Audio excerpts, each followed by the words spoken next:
Hello, judges. My name is Lily Kimball. My name is Adriana Harnitsky. And my name's Abigail Chin. Together, we're going to be presenting our analysis for this year's topic, How Can Businesses Help the Environment? Our case centers on GeoMotors, a car company that launched its newest electric vehicle, the GeoPulse, advertising it as the most eco-friendly car in the world. But investigative reports revealed a different story. The Pulse's battery production consumed high levels of energy, its mining process caused deforestation, and its advanced software actually reduced energy efficiency. Today, we will define the ethical issue, explain why it happened, propose ethical solutions, recommend safeguards, and share real-world insights from 3 business professionals that we interviewed. The ethical issue at the center of this case is greenwashing, when companies mislead consumers about how environmentally friendly their products really are. According to the Federal Trade Commission, specifically their green guides, environmental marketing claims must be truthful, clear, and sustained. By calling the Pulse zero emissions and the most eco-friendly car, GeoMotors ignored the environmental costs of its own production. This violates fundamental business ethics principles: integrity, transparency, and accountability. As Harvard Business School Online explains, ethics form the foundation of trust between companies and the public. Heidi Vincola, the owner of Indigo Home and Design, put it perfectly. It's not ethical to call something eco-friendly if the production clearly harms the environment. Companies should be upfront about their progress and their limitations. We found 2 main reasons why this ethical issue happened. First, market pressure and competition. The electric vehicle market is booming. Companies feel pushed to look like sustainability leaders. GeoMotors wanted to win attention fast, so it chose bold marketing over complete honesty. Wei Sin, an executive at Shredden Energy, told us self-advertising without accountability can lead to lawsuits and financial risk. GeoMotors focused on image instead of integrity. Second, lack of ethical oversight and controls. GeoMotors had no independent division to verify its marketing claims and no internal audits to monitor production practices. Both Wei Sin and Heidi Vincola agreed companies need clear internal controls and independent auditors to stay ethical. Now, Eric Roundtree from New London Printing demonstrates a positive example of a sustainable practice, as he states that the printing industry plants 3 to 5 trees for every tree that they harvest, so there is a constant strengthening in their forests. Here are our 3 ethical solutions for GeoMotors. First, transparent communication. GeoMotors must correct its messaging. Instead of claiming the most eco-friendly car, they could instead say the GeoPulse produces 0 tailpipe emissions and is part of our ongoing commitment to cleaner manufacturing.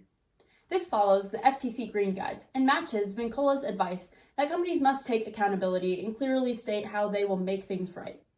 Second, sustainable supply chain management. GeoMotors should audit its suppliers and mining partners to make sure that they meet environmental and labor standards. As Wei Sin explained, we personally visit supplier facilities to check that they are not violating health, safety, or child labor laws. Third, ESG reporting and continuous improvement. GeoMotors should publish a public environmental, social, and governance report, tracking emissions, waste reduction, and renewable energy use. The Markula Center for Applied Ethics states that ESG framework helps businesses integrate ethics into every level of decision-making. Regular public reports will build trust and show real progress. Now let's take a look at safeguards, steps that can prevent future ethical problems. 1. Create an independent ethics sustainability audit division. This team would evaluate every marketing claim and production process against the environmental standards. 2. Establish a formal code of environmental ethics. Every new product and ad campaign should pass a documented ethics review before it's released. 3. Employees and supplier education. Train employees on ethics and environmental responsibility. Offer resources to smaller suppliers who may not have the funds or expertise. As Vincola pointed out, small businesses face cost and knowledge challenges when trying to be environmentally responsible. Training helps make ethics achievable for everyone. Harvard Business School Online reminds us that ethical cultures are built through consistent education and transparent leadership. Our 3 interviews reinforce that ethics require action, not slogans. Wei Sin at Shredden Energy showed the value of internal auditing and supplier verification. Vincola at Indigo Home and Design reminded us that honesty builds long-term trust, and Roundtree demonstrated that there are ways to combat environmental harm that can come from production. Each of these professionals confirmed that transparency and verification are the real engines of sustainable business ethics. In summary, GeoMotors' case shows that innovation without ethics is unsustainable. Businesses can help the environment not just by creating new technology, but by ensuring that every step of their process is transparent and responsible. Through honest communication and sustainable sourcing and strong safeguards, companies can build trust and protect our planet. As the Pew Research Center found, 70% of Americans believe businesses are not doing enough to protect the environment. Ethical leadership gives companies a chance to change that perception.